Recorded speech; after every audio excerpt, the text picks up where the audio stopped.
ሰላም እንዴት ናችሁ? ውድ የአራዳ ስፖርት ተከታታዮች በያላችሁበት ሰላማችሁ ይብዛ። በርካታ ስፖርታዊ መረጃዎችን ወደ እናንተ ይዤ መጥቻለሁኝ። በተለይም እንግዲህ የማርክ ገሄን ዝውውር በተመለከተ አዳዲስ መረጃዎች ወጥተዋል።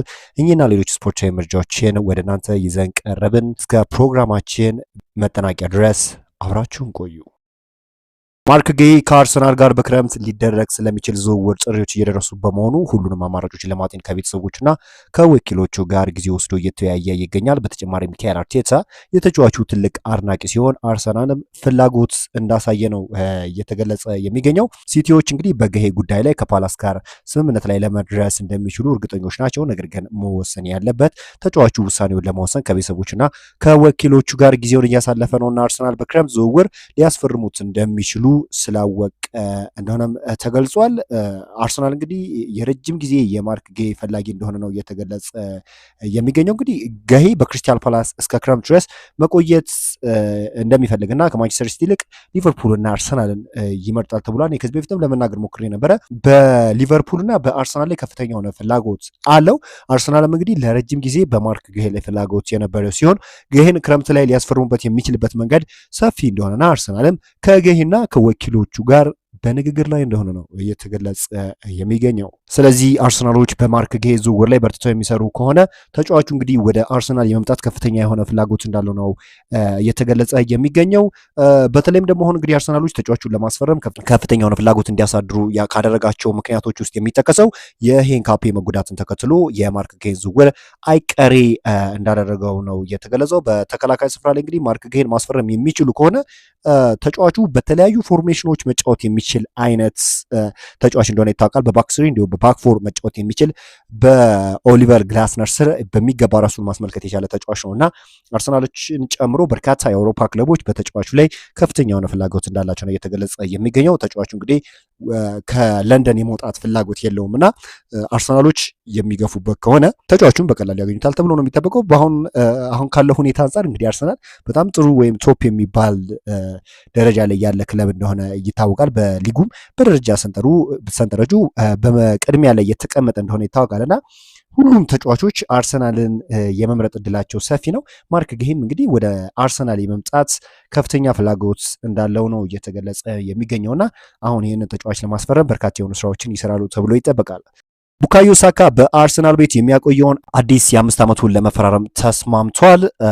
ቡካዮ ሳካን የማግኘት እድል ቢኖራቸውም በዓለም ላይ ያሉ ትላልቅ ክለቦች ይፈልጉት ነበር። ነገር ግን ፍላጎቱ በልጅነት ክለቡ ማቆየት ብቻ እንደሆነ ተገልጿል። በአርሰናል ቤት እንግዲህ በጣም መድመቅ ከቻሉ ተጫዋቾች ውስጥ ግንባር ቀደሙ ነው። እንግዲህ ከቡካዮ ሳካ በጣም የሚያስገርመው ነገር ምንድነው? ሲጫወት ረጋ ብሎ ነው የሚጫወተው። ነገር ግን እሱን ፈጽሞ መንጠቅ ከባድ ነው። በተለይ ለፉል ባኮች በጣም አስቸጋሪ የሆነ ተጫዋች እንደሆነ ይታወቃልና ይህ ተጫዋች እንግዲህ በአርሰናል ቤት እያሳየ ያለው እንቅስቃሴ በጣም አስገራሚ ነው።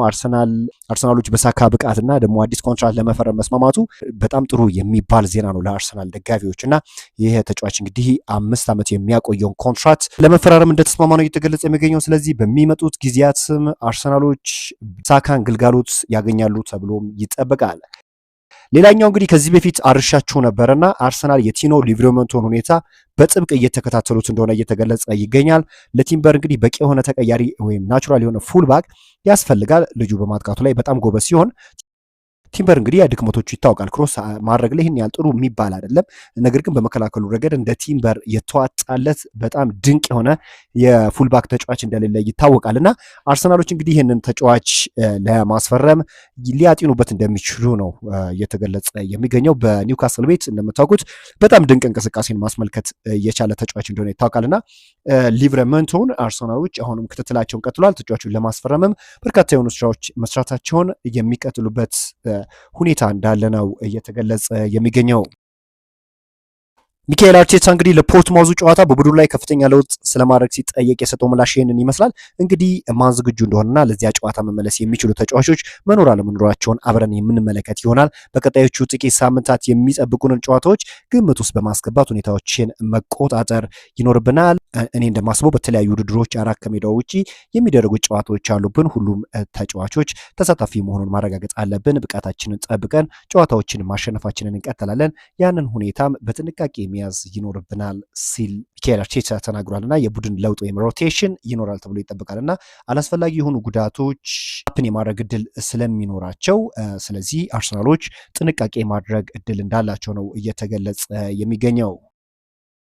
ሌላኛው መረጃችን እንግዲህ አርሰናል በቅርቡ የራይስ እና ሃቨርትስን ኮንትራት ለማራዘም ድርድር ላይ እንደሆነ ተገልጸዋል። እንግዲህ የሳካን ኮንትራት ለማራዘም ከስምምነት መድረሱ ይታወቃል እና ደግሞ አሁን ወሳኝ ተጫዋች የሚባለውን የራይስ እና የካይ ሃቨርትስን ኮንትራት ለማራዘም ከወዲሁ ዝግጅት እያደረገ እንደሆነ እየተገለጸ የሚገኘው ሚካኤል አርቴታ እንግዲህ በጣም የሚገርም ነገርን እየሰራ ይገኛል። ተጫዋቾች እንግዲህ ከአርሰናል ቤት እየለቀቁ አይደሉም። ወሳኝ የሚባሉ ተጫዋቾች አርሰናል እንደ ከዚህ በፊቱ እያጣ አይደለም። ይሄ በጣም መልካም የሚባል ዜና ነው ለአርሰናል ደጋፊዎች እና እነዚህ ተጫዋቾች በአርሰናል ቤት የመቆየት እድላቸውም ሰፊ ይሆናል ተብሎ ይጠበቃል። ሌላኛው መረጃችን እንግዲህ ካላፊዮሪ ለነገው ጨዋታ እንደማይደርስ ነው እየተገለጸ የሚገኘው። የተጫዋች እንግዲህ ተደጋጋሚ ጉዳቶችን እንደሚያስተናግድ ይታወቃል እና በነገው ጨዋታ ላይም የመሳተፍ እድሉ እና ፐርሰንቱ 0 እንደሆነ ተገልጿል እና የተጫዋች እንግዲህ በአርሰናል ቤት ተደጋጋሚ ጉዳት ማስተናገዱ አርሰናልን በጣም እየጎዳው ይገኛል።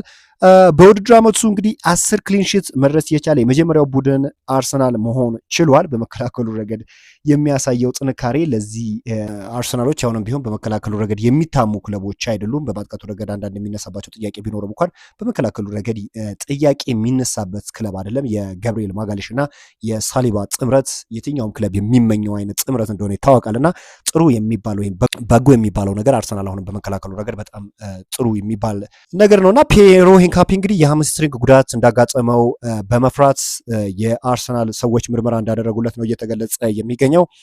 ምናልባትም ከዚህ በፊት እንደነገርኳችሁ አንድም ማርክ ጌሂን ለማስፈረም ፍላጎት እንዲያሳዩ ካደረጋቸው ምክንያቶች ውስጥ አንዱ የፒየሮ ሂንካፒ ጉዳት ማስተናገድ ነው። ይሄ ተጫዋች እንግዲህ መልካም የሚባል እንቅስቃሴን ማስመልከት የቻለ ተጫዋች፣ ሊጉንም ከጊዜ ጊዜ መላመድ የቻለ ተጫዋች እንደሆነ ይታወቃልና በዚህ ጊዜ እንደዚህ አይነት ጉዳት ማስተናገዱ የእውነት ልብ የሚሰብር ነውና ተጫዋቹ አሁን እንግዲህ በቂ የሆነ ምርመራ እየተደረገለት እንደሆነ ነው እየተገለጸ የሚገኘው።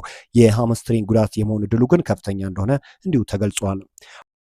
አርሰናል የቫሌንሺያውን የ20 ዓመት የመሃል ሜዳ ተጫዋች ዣቪር ጉዌራ ለማስፈረም በቅርበት እየተከታተሉ ሲሆን የአርቴታ የረጅም ጊዜ እቅድ አካል ለመሆን ጠንካራ ፍላጎት እንዳለው ተነግሯል። የቴክኒክ ችሎታውና አጠቃላይ የመሃል ሜዳ ያጫወት ዘይቤው በዚህኛው የዝውውር መስኮት ለማስፈረም በክለቡ ራዳር ውስጥ እንዲገባ እንዳደረገው ነው እየተገለጸው። ዣቪር ጉዌራ እንግዲህ በጣም ድንቅ የሚባል የመሃል ስፍራ ተጫዋች እንደሆነና በበርካታ የአውሮፓ ክለቦች ሲፈለግ የነበረ ተጫዋች እንደነበር ይታወቃል። በተለይም ደግሞ ማንቸስተር ዩናይትዶች በአምናው የዝውውር መስኮት ተጫዋቹን ለማስፈረም ሙከራ እንዳደረጉ ይታወቃልና አሁን ታዲያ አርሰናሎችም ተጫዋቹን ለማስፈረም ሙከራ ለማድረግ ዝግጁ እንደሆነ እየተገለጸ የሚገኘው። በጥሩ የዝውውር መስኮት አርሰናሎች እንግዲህ በርካታ ተጫዋቾችን ወደ ክለባቸው ለማምጣት ፍላጎት እንዳላቸው ይታወቃልና እኛም እንግዲህ አዳዲስ ስፖርታዊ መረጃዎች የሚወጡ ከሆነ ሁሌም ቢሆን ለእናንተ የምናደርሳቸው ይሆናል።